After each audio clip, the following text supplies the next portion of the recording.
საქართველოში ნარჩენების მართვის სისტემის განვითარებას ევროკავშირის 3 მილიონი ლარით დააფინანსებს. ამ საკითხზე გარემოსდაცვის სამინისტროში იმსჯელეს. მინისტრმა გიორგი ზედგენიძემ და ევროკავშირის ელჩმა პროექტის დეტალები საქართველოში აკრედიტებული დიპლომატიური კორპუსის წარმომადგენლებს გააცნეს.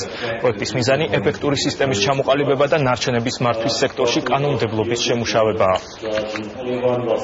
ერთად ვიმუშავებთ ამ პროექტის ფარგლებში იმაზე, რომ შევქმნათ ახალი საკანონმდებლო ბაზა, შევიმუშაოთ ის რეკომენდაციები, რომლებიც პროექტის დასრულების შემდეგ ქართველებმა უნდა გავიაროთ, მოვარგოთ ქართულ რეალობას და შევთანხმდეთ ისეთ კანონზე, რომელიც მოემსახურება ქართულ პრობლემებს.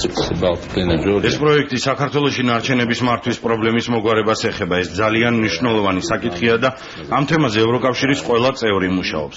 მასში აქტიურად ავსტრიელები, ბულგარელები არიან ჩართული. მთავარია, რომ მოხდეს კონკრეტული ადგილების შესწავლა და შემდგომ ამ პრობლემის გადასაწყვეტი გზების მოძიება.